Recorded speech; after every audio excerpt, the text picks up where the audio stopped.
Greetings and welcome to Parsing John. Today we're going to do our very first video of comparing our Latin text to our Greek text. We're going from verse 35 to, I can't find it, verse 38. This first page, there's going to be two more videos of this because we've got two more pages of each. Let's go ahead and get started. As we look at this, we want to compare how the Latin treats the text as opposed to the Greek. Since the Greek is the older version of the text, it's the authority here. So the Greek is the standard and the Latin is the one that has to meet it.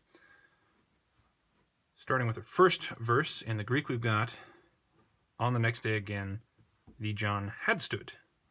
And we'll stop right there. So had stood is pluperfect tense in the Greek. And then we've got a time when right here. And as we take a look at the Latin, we've got ablative of time when right here as well. We've got meanwhile again. Now those two are roughly equivalent. But then for a verb in the Latin, we have the imperfect tense, which is a incompleted action in the past, whereas the pluperfect tense is a finished action in the past, in the distant past. So these two do not match, which is unfortunate. Moving on. Two of his disciples. We got two, there it is, of his disciples. Exact same thing there. Still don't understand what's going on. Verse 36. And having looked at the Jesus. We've got an aorist active participle here with the two disciples, with John being the subject of this participle. And as we look at the Latin, we've got looking back at Jesus. We've got a present active participle here with John as the subject. So the tenses don't match here either. This is a completed action in the past, and this is effectively an ongoing action in the present. So Latin's not doing so well. Walking about, we've got a present active participle. We've got present active participle again, so that's good. He said, this should be, he says,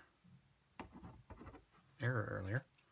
Because we got the present tense, and then we have here present active, he says. So far, so good. Ide is an imperative in Greek, and the equivalent in Latin is eke. Eke isn't really an imperative. We talked about that a while ago. I'd completely forgotten. But they're not the same form of word, but they serve the same function, so that's good. Lamb of the God. They've got Lamb of God. So far, so good.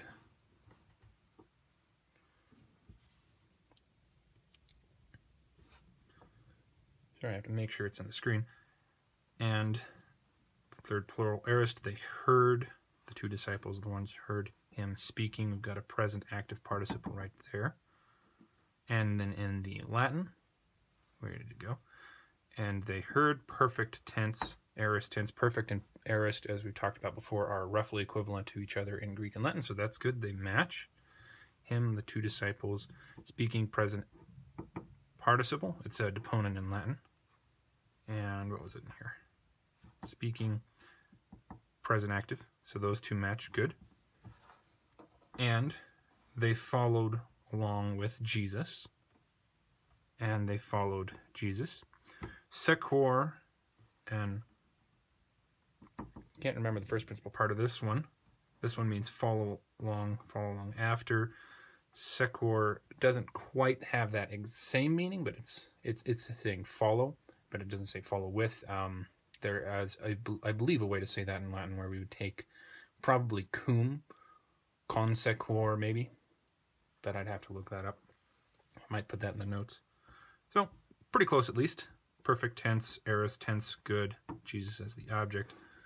Moving on. Slide this up. Let's see, right there, good. But Jesus, having been turned, this is aorist passive participle, and having seen, aorist middle participle. Latin's not going to be able to do the middle. That's okay. Having been turned, perfect passive, good, however, Jesus, and present active participle, seeing.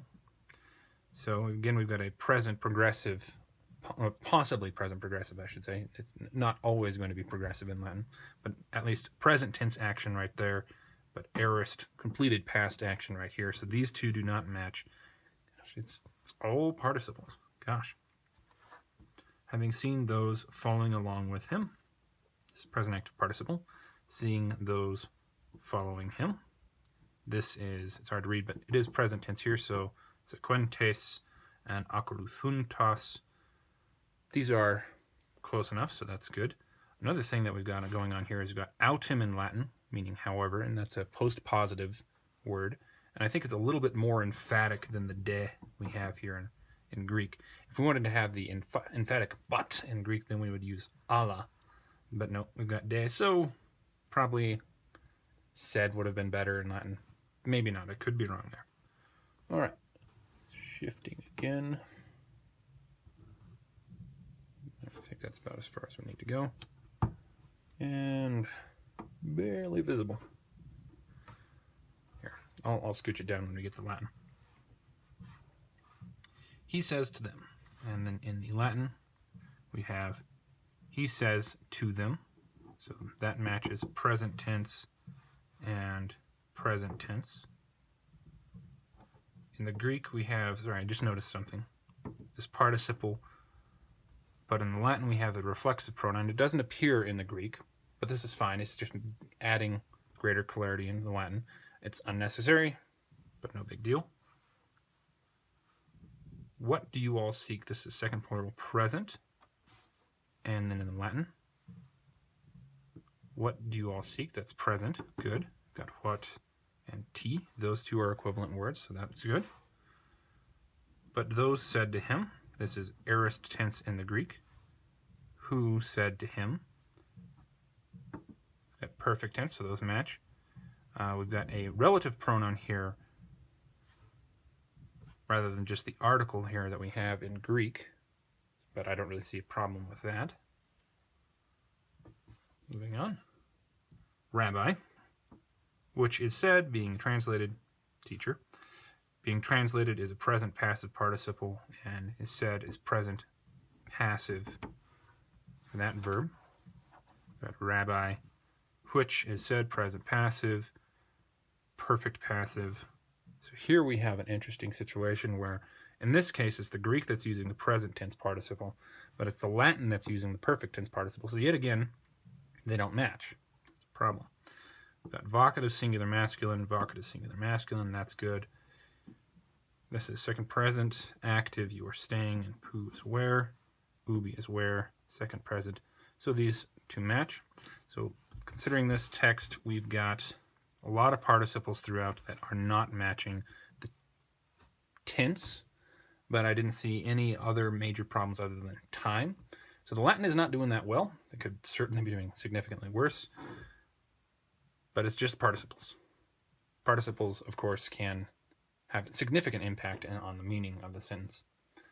If you change what the actual word is, and depending on the tense, you can also drastically change what's going on in the sentence. So I've said it probably 10 times already. Latin's not doing well. We'll see how it goes from here in verse 39 through however long that next page goes. Thank you very much for joining me. I hope taking a look at this has been helpful for you, and have a good day.